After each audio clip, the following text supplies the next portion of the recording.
professa ballerina t'ho seguita stamattina lungo un fiume dominato dal via vai. Ho fatto briciole di pane per tornare dalle rane dello stagno dove fogano i miei guai.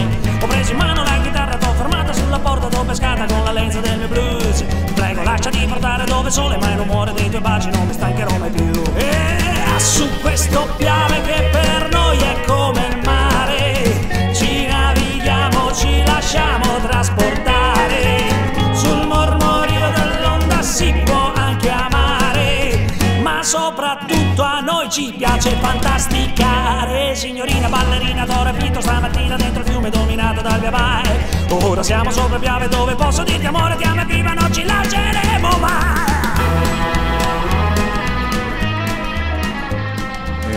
Convenzionalmente così questo viene chiamato il trono di Attila, no? Fondamentalmente siamo in un luogo di straordinaria importanza storica, culturale. Quello che abbiamo visto subito è un po' uno stato di leggero abbandono, ma probabilmente fa parte anche del fascino di questa isola che è Torcello. Possiamo dire che da qui inizia una storia millenaria, no? Questo è l'inizio di qualcosa di molto grande, da qua parte la Serenissima sostanzialmente. A circa 6 miglia, un po' verso l'entroterra, c'era l'antichissimo insediamento romano di Altino, Altinum, un florido porto che stava sulla dorsale della via Annia, scusatemi, la via che congiungeva Adria ad Aquileia. E dopo le invasioni longobarde, quindi le invasioni barbariche del nord Europa, come dire, la popolazione altinate, no, longobarde, non lo so, gli Unni, insomma, dal nord invadono e le popolazioni altinate si spostano, decidono di rifugiarsi in queste zone, fondano appunto la prima comunità, i primissimi insediamenti che sono qui a Torcello. Qui alle nostre spalle c'è la chiesa di Santa Fosca e poi diciamo la cattedrale maestra dell'Assunta. No? Sì, si vede l'Assunta, sì. L'Assunta, dove Antonio, tra l'altro sottolineo, Antonio si è sposato, l'architetto di ieri, anzi di oggi, no, di domani anche. Del domani si è sposato là e faceva un caldo boia, l'ha pernottato da Cipriani. Le asce chiazzate. Ecco. Lì c'è peraltro un bellissimo baracchino di birrette, un po' adesso è chiuso, ma è chiuso. Ecco, quindi gran parte, queste insediamenti naturalmente hanno poi permesso la formazione di questo agglomerato insulare, e dopodiché da qui si è fondato poi Malamocco e poi le prime isole Adriatiche, insomma, e Venezia, è quella che insomma Venezia. Diciamo che questa era l'isola dove si poteva urbanizzare e vivere, più vicina alla terraferma e quindi più facile da raggiungere. Dopodiché, per motivi di sicurezza sempre maggiore, si spostarono più dentro la laguna. Adesso c'è un dilemma. Speriamo che adesso tecnicamente dovrebbe passare una lancia a prenderci, perché dovremmo andare a Lio Piccolo. E da Lio Piccolo prosegue il nostro viaggio con due ci sono ancora 2 o 3 incognite. Ce n'è una e poi ce n'è un'altra. Due incognite. Prima, trasferimento in lancia forse verso Lio Piccolo. Sì. Da capire se da Lio Piccolo ci sarà qualcuno sì. o no. Certo che ci siamo bloccati qua a Torcello. Sì, per noi è finita, quindi dovremmo chiedere un passaggio ai signori qua che vendono i souvenir. Ecco, tra l'altro questo è anche lo spirito avveniristico di Perdepiave, nel senso che ogni giorno è così, non so, anche ieri sera sembrava che tutto fosse a posto, non c'era niente a posto. Però d'altronde. Scusami, io approfitto per ringraziare Bonifacio e la moglie Sabrina per la cena, le chiacchiere. Sì, le chiacchiere, 2 persone fantastiche, eccetera. Per cui abbiamo poi, io personalmente come diciamo pseudo scrittore, posso dire, ho dormito nella locanda Cipriani dove Hemingway ha iniziato a scrivere Di là dal fiume tra gli alberi, quindi probabilmente spero che sia per me. Io ho dormito nello stesso letto con chi ha dormito nella camera dove Hemingway ha scritto Di là dal fiume tra gli alberi, e devo dire che è una piazza in mezza alla francese. alla francese, però nonostante sì, è stato, le dimensioni come al solito, letto, bellissimo perché abbiamo dormito come due sassi, ecco, come due rovine romane. Esatto. Bene, quindi da qui venite sì, a vedere questa cosa perché è fuori da ogni grazia del divina, Signore, cioè, del bellissima, Signore. bellissima. Si vede proprio il matrimonio tra la romanità e il veneziano, il mondo bizantino, in questa unione di strutture, di pezzi, di storia. E vabbè, sì, bene, andiamo, speriamo. Forza, avanti e coraggio con Per di Piave. Speriamo. Return to sender. Return to sender. I gave a letter to the postman. He put it in his sack. Bright and early next morning, he brought my letter back. She wrote upon it, return to sender. Address unknown. No such number, no such song. We had a quarrel, a lover's spat. Alright, I'm sorry, but my letter keeps coming back. So then I dropped it in the mailbox as in a special deed. Bright and early next morning, it came right back to me. She wrote upon it, return to sender, address unknown. Ora siamo seconda tappa di Per di Piave, tappa da Torcello, dove Lele e Checo hanno dormito alla locanda Cipriani, verso la laguna di Venezia, Lio Piccolo, dove adesso stanno facendo un bel tour in bici con le biciclette Graziella. Noi nel frattempo li stiamo raggiungendo al porticciolo di Jesolo. Dovremmo incontrare nuovamente anche quest'anno il nostro grande amico barcaiolo di Cortellazzo, Moreno Ongaro, che si è reso disponibile anche quest'anno con grande gentilezza a farci da traghettatore. Dopodiché la tappa di oggi appunto prevede l'esplorazione della Piave Vecchia, dell'antico corso del Piave, con arrivo poi in serata nella zona del San Donatese. È un caldo incredibile già da ieri, un forno a cielo aperto, il camper devo dire che è carico, il camper di assistenza sempre operativo e niente, insomma ci aspettiamo una gran bella tappa anche oggi, il viaggio continua. Ale.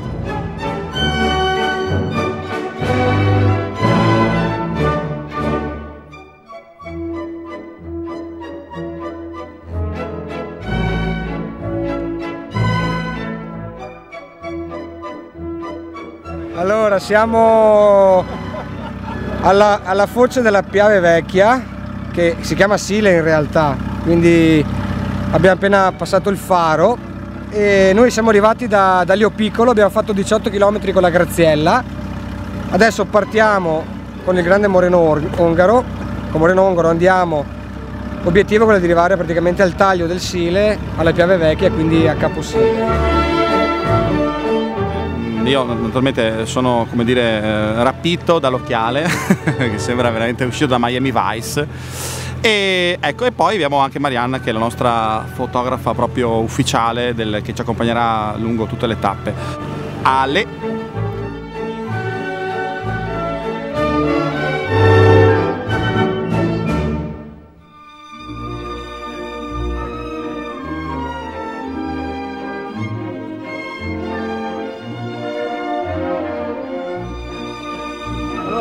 Io esco quando sono le 2 di notte, no?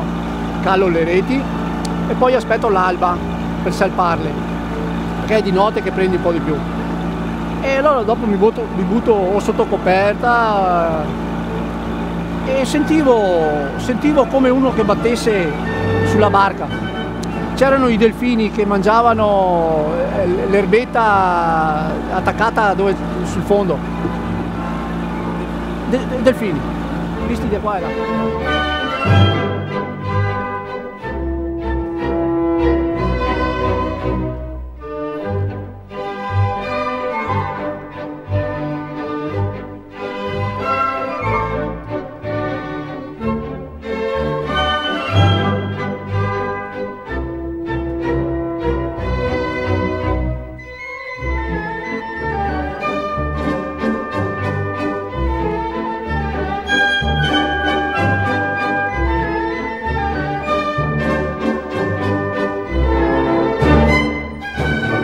Ci troviamo in un luogo particolarmente importante del territorio basso plavense, dell'area del Basso Piave in generale. Ci troviamo a Caposile. Il toponimo significa estremità del Sile, caput silis, e deriva dal fatto che verso la fine del 1600 i veneziani completarono la diversione del fiume Piave allontanando il Sile dal proprio alveo per innestarlo sull'alveo di Piave Vecchia proprio in questo punto. Noi qui siamo esattamente presso il ponte a bilanciere di Caposile in corrispondenza del crocevia fluviale in cui il taglio del Sile, realizzato dai veneziani alla fine del 1600, si immette nell'alveo di Piave Vecchia che da Musile di Piave sfociava al porto di Cavallino. Un ponte a bilanciere è quindi che si apriva in due per consentire il transito delle imbarcazioni fluviali da carico, i burci, noti appunto come navi di fiume, che erano dotati di albero e di vela al tempo e che non potevano passare sotto una struttura rigida. Ora, la località è importante perché da qui comincia quella che nella mentalità comune, nella cultura popolare, viene indicata come Piave Vecchia, cioè la bretella fluviale lunga 6 km che dal crocevia, cioè dall'innesto del taglio del Sile, si sviluppa fino alle porte di intestadura, cioè fino alla località di Musile da cui il Piave è stato deviato verso il nuovo corso e la nuova foce di Cortellazzo. La Grande Guerra, con il suo drammatico epilogo, con la sua fase più critica, ha lasciato tracce che ancora sono visibili sulle sponde del fiume. C'è una casa colonica giusto a metà del percorso tra Caposile e Musile che espone ancora appesi al muro i residuati bellici che gli agricoltori ritrovano ancora arando la terra nei campi che accompagnano il fiume. Si trovano ancora le spoglie dei soldati alle volte, perché la battaglia che si è combattuta sulla Piave Vecchia ha lasciato un numero di caduti che non è mai stato definito e i dispersi sono stati moltissimi. Ora, a parte questo, il fiume rappresenta una sorta di fiore all'occhiello del territorio sandonatese, cioè a dire una vena di verde e di natura che divide le campagne di Musile dalle campagne di San Donato. Cortine di salici e di pioppi, fasce di canneto che accompagnano le sponde, fioriture interessanti, specie floristiche come la calta palustre o il campanellino estivo, e elementi faunistici appunto molto interessanti e che esprimono una sintesi delle acque dolci di questo territorio, uccelli, pesci, le stesse libellule. Fanno della Piave Vecchia una sorta di perla incastonata in un territorio agrario, agrofluviale, che grazie a questo breve fiume conserva appunto la sua identità.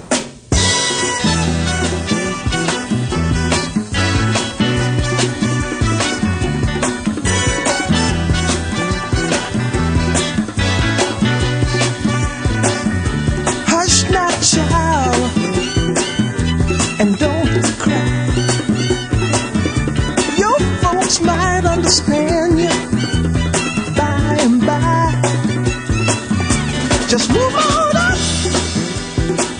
toward your destination, though you may find from time to time complication.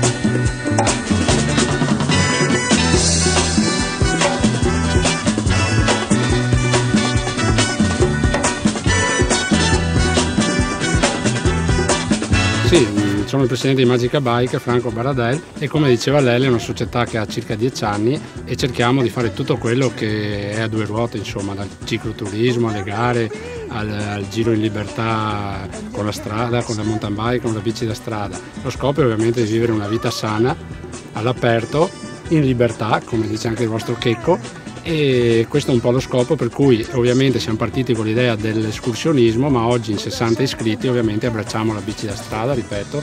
Ricordando che noi comunque ci vedono in tutta la copertura nazionale, è interessante che magari qualcuno, se volesse conoscere, approfondire il Veneto, il Piave, nella fattispecie, o le montagne, può fare riferimento anche noi, perché all'interno della società abbiamo anche un gruppo, diciamo, di guide di mountain bike che segue un po' quello che è l'aspetto, chiamiamolo turistico, e quindi di accompagnamento all'interno, come diceva Daniele, del nostro territorio e fuori dal territorio veneto. Qui attorno tra la Piave Vecchia, il Piave e la spiaggia ci sono dei giri che possiamo percorrere, possiamo organizzare senza mai toccare l'asfalto, rimanendo a contatto con la laguna e con le acque che ci circondano, insomma. Grazie Magica Bike, avanti tutta. Grazie a voi. Oh, quanta strada nei miei sandali, quanta ne avrà fatta Bartali, quel naso triste come una salita, quegli occhi allegri da italiano in gita, e i francesi ci rispettano, che le balle ancora gli girano, e tu mi fai, dobbiamo andare al cinema, vai al cinema, vacci tu, zazzarazaz, zazzarazaz.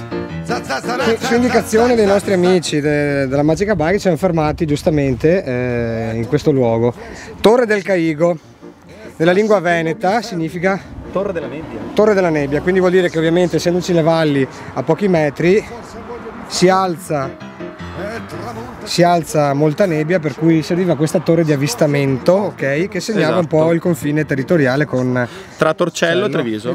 Giusto? L'Episcopato Quindi siamo in un'antica zona di confine e questa torre, qualcuno dice che abbia una, diciamo, un'origine tardo-romana, altri alto medievale, quindi è molto molto antica. Comunque sia importante dire che noi stamattina eravamo a Torcello, questo è un po' il confine che noi riconosciamo, il confine episcopale. Usciamo dalla zona, dall'Episcopato di Torcello, e andiamo verso l'Episcopato trevigiano, risalendo il Piave che scorre penso 10 piedi alla mia destra, naturalmente utilizzando la graziella e anche le nostre gambette. Adesso arriviamo alla tappa prevista per oggi, dove chiuderemo questa giornata molto calda. Ecco. Ci rinforciliamo un attimino con il nostro staff e prepariamo il cammino per domani. Benissimo. Sì. Per Di Piave continua. Così. Adesso noi ci tuffiamo. Andiamo, ci tuffiamo. Tutti tuffi. Io mi tuffo, peraltro peccato le ortiche, Cristo. Vabbè. Lì c'è il caimano del Piave, che è una specie molto pericolosa, un predatore insaziabile, secondo solo al pesce siluro del fiume. Adesso ci buttiamo perché vogliamo fare questo combattimento all'arma bianca con il caimano del Piave. Quindi per noi, per Di Piave finisce qua.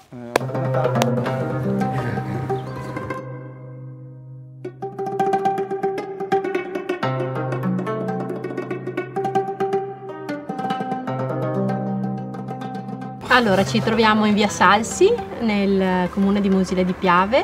Questo era un mio sogno nel cassetto, sono stata 5 anni in Francia e dopo papà mi ha fatto questo regalo, mi ha detto: vuoi aprire questa azienda in mezzo alla natura con 4 camere e ristorante, e sono arrivata. E da qui un po' la cucina francese che c'era a Montpellier, e dicevo se ci fosse un posticino qua che ha un po' di foie gras, 2 escargot, qualcosa di particolare, perché no? E ho aperto, e sono 3 anni che siamo aperti e sono tanto contenta. Grazie al mio babbo che mi aiuta e che mi ha insegnato a cucinare perché non ero capace.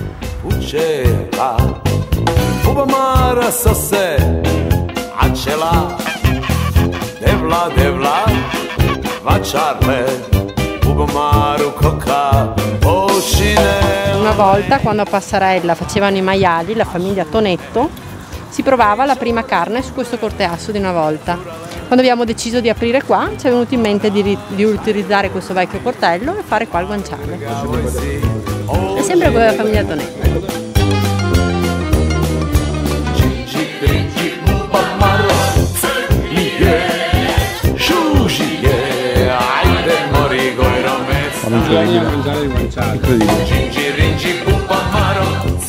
Sono le 9 del giorno 28. 29. Ci sono 44 gradi alle 9 di mattina e siamo prontissimi ad affrontare 18 km con questo bel fresco. Cioè, da Salomè verso... da Salomè verso Hemingway. Verso Hemingway. Grazie di tutto. Grazie a te. A voi. Buon proseguimento. Spero di rivederti. Lascio un po' di crema solare. Sarmalen, ucella. Viva, vai. Noi andiamo. Ede ori pusu jesa, čudela. Devla, vačarle, buba maru koka, pocinere, romane nasciunen. Noi abbiamo visto questo posto qua, che è un casolare incredibile. Adesso non so bene quale fosse l'utilizzo antico di questo posto. Sicuramente un'azienda agricola, vedi che c'è la stalla, presumibilmente. Sì, no, ma certo. E qui adesso mettere a posto una roba del genere diventa un resort da... Sì, sarebbe. Sembrano quei casolari che trovi, le masserie che trovi in Toscana, Puglia. E invece siamo proprio sulle sponde della Piave Vecchia. Volevamo usarla, fare uno spettacolo teatrale un po' così, che avesse più piani di interpretazione, per cui ci doveva essere il teatro sperimentale sul fiume e le rassegne d'autore qui, questa bellissima casa. Purtroppo poi... Sarebbe bello fare una rassegna di film qua un giorno. Un giorno faremo una bene. Sì, magari mi prenderei anche l'ultimo piano come appartamento mio. Io magari metterei così. Facciamo così, tu lo ristrutturi. Sì. Io ci metto i soldi. Metti quei 3-4 milioni di euro, certo. E dopo casomai mi dai in usufrutto l'ultimo. A me basta l'ultimo piano, non è che... Allora, guarda, la chiudiamo così.